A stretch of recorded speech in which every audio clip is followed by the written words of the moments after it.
धन्यवाद अध्यक्ष महोदय, आपने मुझे ऑपरेशन सिंदूर पर हो रही चर्चा में बोलने का अवसर दिया।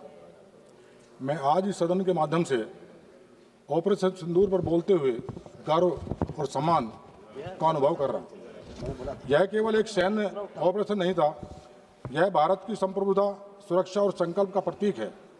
यह उन निर्दोष 26 नागरिकों को श्रद्धांजलि देने का संकल्प था जो 22 अप्रैल 25 को पहलगांव में हुए आतंकी हमले में मारे गए। यह ऑपरेशन जम्मू कश्मीर में सक्रिय आतंकी नेटवर्क के खिलाफ एक सुनिश्चित, सटीक और निर्णायक कार्रवाई थी। इस ऑपरेशन में सेना, एनआईए, आईबी और जम्मू कश्मीर पुलिस के बीच अभूतपूर्व समन्वय देखा गया। 72 घंटों के भीतर 40 से अधिक संदिग्ध गिरफ्तार हुए और 18 से अधिक आतंकियों को निष्क्रिय किया गया। ऑपरेशन के दौरान स्थानीय नागरिकों को सुरक्षित रखते हुए आतंकियों के गढ़ में घुसकर कार्रवाई की गई। सरकार की स्पष्ट नीति आतंकवाद पर जीरो टॉलरेंस। प्रधानमंत्री नरेंद्र मोदी जी के नेतृत्व में सरकार ने शुरू से ही साफ कर दिया है कि आतंकवाद और उसके समर्थकों को बख्शा नहीं जाएगा। अनुच्छेद 370 हटाने के बाद आतंकियों की काफी अधिक संरचना टूट चुकी है। ऑपरेशन सिंदूर इसी नीति का विस्तार है, जहां कूटनीति, खुफिया तंत्र और सैन्य कौशल एक साथ उपयोग हुआ है। ऑपरेशन सिंदूर से बौखलाए पाक की गोलीबारी में जिन वीर जवानों ने अपने प्राणों की आहुति दी, उन्हें यह सदन नमन करता है। यह ऑपरेशन दिखाता है कि भारत आज सिर्फ जवाब नहीं देता, पलटकर निर्णायक कार्रवाई भी करता है। ऑपरेशन सिंदूर केवल एक नाम नहीं, यह कश्मीर की वादियों के साथ देश में गूंजती हुई राष्ट्रभक्ति की पुकार है। यह आतंक को चीरते हुए भारत की हुंकार है। हम इस सदन में यह संकल्प दोहराते हैं कि हर नागरिक सुरक्षित होगा, हर आतंकी भयभीत होगा और हर भारतवासी गौरवान्वित होगा। माननीय अध्यक्ष महोदय, जब हम ऑपरेशन सिंदूर की चर्चा करते हैं तो यह केवल एक सैन्य प्रतिक्रिया की बात नहीं, यह भारत की स्वदेशी सैन्य ताकत और आत्मनिर्भर भारत की रक्षा नीति की सबसे बड़ी सफलताओं में एक है।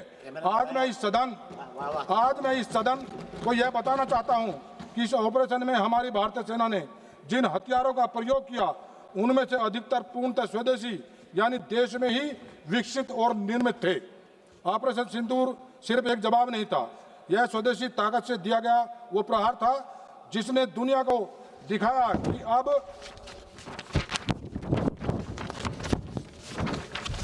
अब भारत सिर्फ खरीदार नहीं, निर्माता और निर्णायक शक्ति बन चुका है। आज जब कोई जवान गोली चलाता है तो वो सिर्फ एक फायर नहीं होता, वो मेक इन इंडिया की गर्जना भी होती है। अध्यक्ष महोदय, मेरा विपक्ष से अनुरोध है, कृपया देश की सुरक्षा को राजनीति की जुबान में न तोलिए। हम सबका कर्तव्य है कि जब आतंक के विरुद्ध कार्रवाई हो तो हम एकजुट रहें, ना कि प्रश्न चिन्ह खड़े करें। ऑपरेशन सिंदूर कोई चुनावी एजेंडा नहीं, बल्कि भारत की आत्मा की रक्षा का संकल्प है। आदरणीय महोदय, मैं एक बात जरूर कहना चाहूंगा। अभी जब अनुराग ठाकुर जी बोल रहे थे और उन्होंने कहा कि शहीद सैनिक के पार्थिव शरीर को जो बॉक्स में लाने का जो फैसला था वो आदरणीय अटल बिहारी वाजपेयी सरकार का था। उसमें धर्मेंद्र जी मैं कह रहा हूँ, धर्मेंद्र जी वो वहीं आ रहा हूँ, मैं वहीं आ रहा हूँ। मेरी बात सुनिए आप, मैं वहीं आ रहा हूँ। वो फैसला ताबूत में लाने का फैसला अटल बिहारी वाजपेयी सरकार का था, लेकिन आदरणीय मुलायम सिंह यादव जब रक्षा मंत्री थे तो सैनिक के पार्थिव शरीर को घर तक पहुंचाने का फैसला एसएसपी और डीएम के माध्यम से सहसम्मान पहुंचाने का फैसला आदरणीय मुलायम सिंह यादव का, लेकिन ताबूत में लाने का फैसला अटल बिहारी वाजपेयी। और मैं तब भी कह रहा हूँ, आज सैनिकों के सम्मान की बात हो रही है, आज ऑपरेशन सिंदूर की बात हो रही है और सैनिकों के सम्मान की बात हो रही है, हमारी भारतीय सेना के गौरव की बात हो रही है। और ऑपरेशन सिंदूर पे आज प्रश्न चिन्ह खड़ा करने वाले आप भी उनके साथ खड़े। मुलायम सिंह यादव जी ने सैनिकों को सम्मान दिया और जो सैनिकों के सम्मान के खिलाफ, ऑपरेशन सिंदूर के खिलाफ आज सदन में चर्चा करा रहे हैं, आप उनके साथ बैठे, आप तो कम से कम इधर आ जाओ।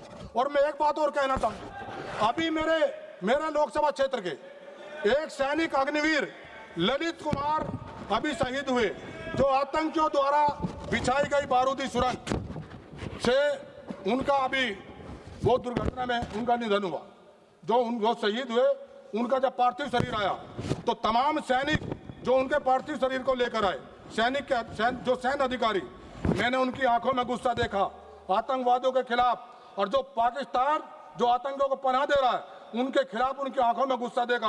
और उन्होंने वहां कहा, जब उनके पार्थिव शरीर को मुखाग्नि दी गई, उसके बाद सैनिकों ने कहा कि पाकिस्तान जो आतंकियों को पनाह दे रहा है, हम ना आतंकियों को छोड़ेंगे और ना पनाह देने वालों को बख्शेंगे, उनको सबक सिखाएंगे। और ये महादेव, जो ऑपरेशन महादेव चल रहा है, आज की घटना है। 3 आतंकियों को हमारी भारतीय सेना ने आज ही मारा है। जो कल उन्होंने कहा था वो आज ही करके दिखाया है। और हम भारतीय सेना के ऊपर, हम ऑपरेशन सिंदूर पर हम राजनीति करने का काम कर रहे हैं। महोदय, ये काम ना हो जो हमारी भारतीय फौज ने किया है, जो भारतीय फौज ने हमारे देश को आज गर्व से ऊपर उठाने का काम किया, उन पर हम प्रश्न चिन्ह उठा रहे हैं। ये बड़ा दुर्भाग्य है। मैं तो अनुरोध करूंगा विपक्ष से भी, तमाम जो इधर बैठे हैं, कम से कम ऑपरेशन सिंदूर पे तो हम सब इकट्ठा हों, भारतीय फौज के साथ तो हम खड़े हों। आदरणीय प्रधानमंत्री जी जो दृढ़ संकल्प उन्होंने लिया आतंकवाद को कुचलने का, उस फैसले के साथ हम खड़े रहे। एक मुद्दे पर तो हम साथ रहे। आपने मुझे बोलने का मौका दिया, बहुत बहुत धन्यवाद। माननीय सदस्य श्री